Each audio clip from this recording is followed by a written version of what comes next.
Today we are going to see a new chapter.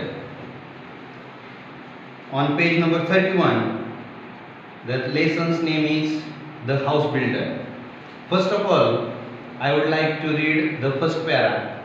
See in your books.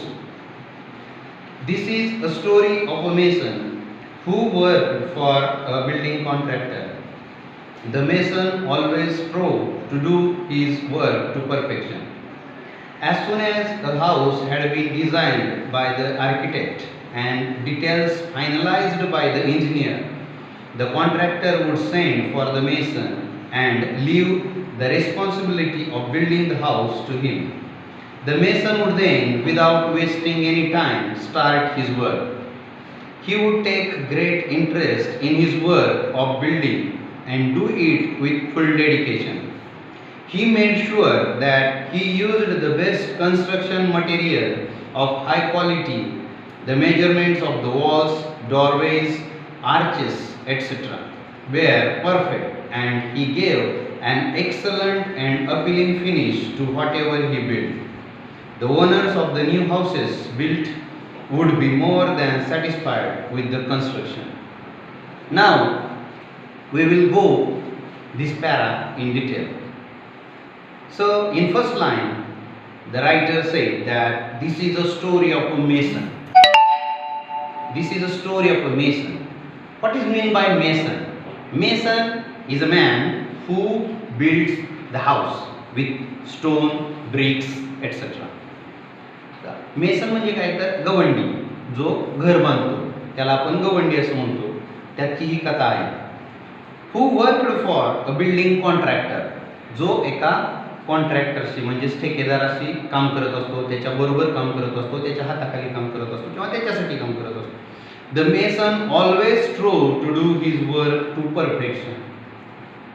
त्याच्या आमचा हा एक अतिशय चांगला गुण होता की तो त्याचं जे काम करत होता ते अतिशय मनापासून करायचा आणि पूर्णत्वासाठी करायचा. म्हणजे कुठलंही काम तो असं अर्धवट किंवा असं घाईघाईत करत नव्हता, तर अतिशय मनापासून तो काम करायचा आणि अतिशय चांगलं असं काम करायचा. As soon as a house had been designed by the architect, now the responsibility of the design goes on architect. The details finalized by the engineer. त्याचे जे काही छोटे छोट्या गोष्टी होत्या, डिटेल्स म्हणजे छोटे छोटे बारकावे जे होते ते पूर्ण करायचं काम इंजिनियरकडे असायचं. The contractor would send for the mason and leave the responsibility of building the house on him किंवा to him. तर ज्या वेळेला त्या घराची डिझाईन तयार व्हायची, डिझाईन तयार करायचं काम आर्किटेक्टकडे असायचं. नंतर त्याच्यामध्ये जे छोटे छोटे डिटेल्स असायचे ते पूर्ण करायचं काम इंजिनियरकडे असायचं.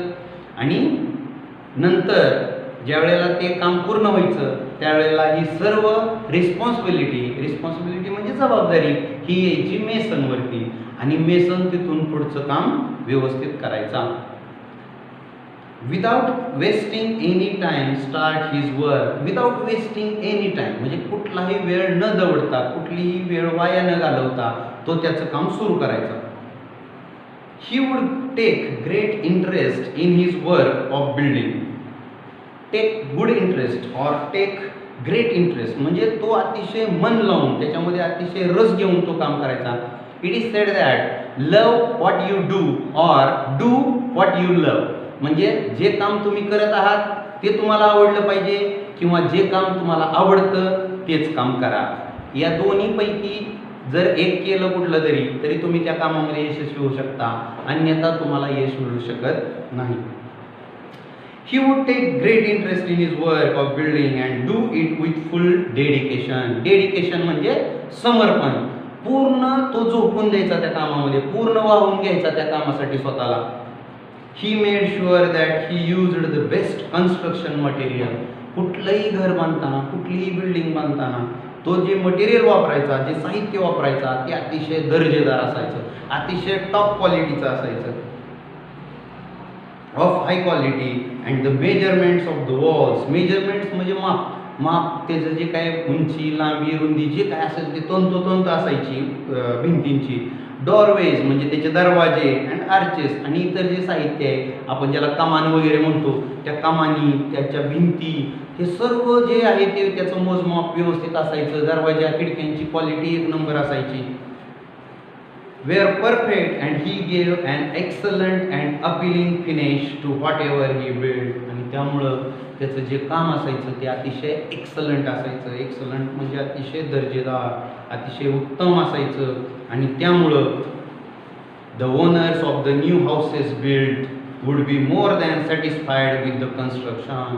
त्यामुळं सगळेजण सॅटिस्फाय व्हायचे. सॅटिस्फाय म्हणजे समाधानी, मोर दॅन सॅटिस्फाय म्हणजे समाधानापेक्षाही ते जास्त समाधानी असायचे, अति समाधानी असायचे.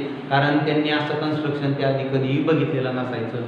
त्याचं जे बांधकाम होतं, कन्स्ट्रक्शन म्हणजे बांधकाम, ते अतिशय दर्जेदार असायचं, अतिशय उत्तम असायचं. त्यामुळं जे मालक असायचे त्या घराचे ते अतिशय आनंदी व्हायचे, अतिशय समाधानी व्हायचे.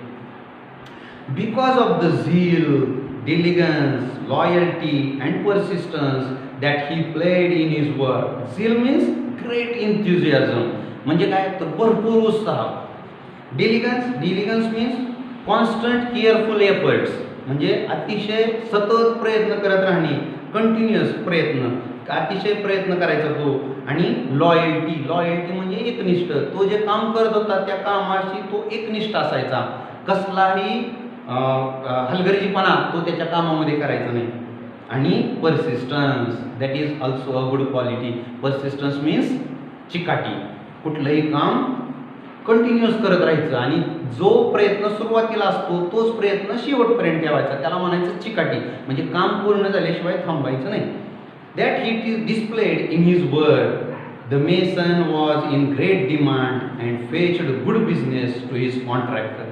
आणि त्याच्यामुळं काय व्हायचं, त्याचं काम बघून लोक इतके खुश व्हायचे आणि मग माउथ टू माउथ पब्लिसिटी व्हायची. एक व्यक्ती दुसऱ्या व्यक्तीला सांगायचा, दुसरी व्यक्ती तिसऱ्या व्यक्तीला सांगायचा आणि असं करत करत त्याला भरपूर काम मिळायचं. आणि मग कॉन्ट्रॅक्टर खुश होता त्याच्यावरती, कारण कॉन्ट्रॅक्टरला भरपूर काम मिळायचं त्याच्यामुळं. Subsequently the contractor recompensed the mason handsomely with a very good salary. आणि मग कॉन्ट्रॅक्टरचा जर एवढा फायदा होत असेल तर कॉन्ट्रॅक्टर पण त्या मेसनसाठी काही ना काही करणार. मग तो काय करायचा तर त्याला अतिशय चांगली अशी सॅलरी द्यायचा, अतिशय छान असा पगार द्यायचा. रिकॉम्पेन्स्ड म्हणजे केलेल्या कामाचा मोबदला अतिशय उत्तम प्रकारे त्याला मिळायचा. He could meet the needs of his family sufficiently without any scarcity. आणि मग त्याची ज्या काही गरजा होत्या, नीड्स म्हणजे गरजा, त्याच्या कुटुंबाच्या ज्या काही गरजा होत्या त्या अतिशय पूर्ण व्हायच्या, व्यवस्थित पूर्ण व्हायच्या. सफिशियंट म्हणजे पुरेशी. विदाउट एनी स्कार्सिटी म्हणजे कुठलीही कमतरता नव्हती त्याच्या आयुष्यामध्ये, त्याच्या संसारामध्ये. त्याचा संसार, त्याचं घर, कुटुंब अतिशय व्यवस्थित चाललं होतं. म्हणजे तो काम करत होता, त्याच्यामुळे कॉन्ट्रॅक्टर खुश होत होता. कॉन्ट्रॅक्टर खुश झाल्यामुळे तो त्याला पगार देत होता आणि गवंड्याला पगार मिळाल्यामुळं गवंड्याचं कुटुंब अतिशय व्यवस्थित चाललं होतं. अशा प्रकारे हा गवंड्याचा संसार प्रपंच चालू होता. The mason thus continued work with great devotion for many years. अशा प्रकारे त्यानं आपलं पूर्ण समर्पण देऊन, पूर्ण झोकून देऊन स्वतःला त्यानं भरपूर दिवस काम केलं. Till he became a grandfather. हे काम तो कुठपर्यंत करत राहिला, जोपर्यंत तो आजोबा झाला नाही तोपर्यंत, म्हणजे म्हातारा होईपर्यंत काम केलं. Then he decided that it was time to retire and spend time playing with his grandchildren. आणि मग एक वेळ अशी आली की त्याचं शरीर त्याला साथ देईना. मग त्याच्या लक्षात आलं की आता आपण थांबलं पाहिजे, आता आपण रिटायर झालं पाहिजे. जसं सरकारी नोकर 58 किंवा 60 वर्षाची झाल्यानंतर रिटायर होतात, तसंच ह्या गवंड्यानं सुद्धा ठरवलं की चला आता आपण रिटायर होऊया आणि रिटायर झाल्यानंतर आपण आपल्या नातवंडांबरोबर खेळूया. ग्रँडचिल्ड्रन म्हणजे मुलाची किंवा मुलीची मुलं. Being a firm-minded person, he informed his contractor of his decision to retire from house building. आणि त्यानं हा आपला निर्णय आपल्या कॉन्ट्रॅक्टरला म्हणजेच ठेकेदाराला कळवला की मी माझ्या आता कामातून रिटायर होत आहे.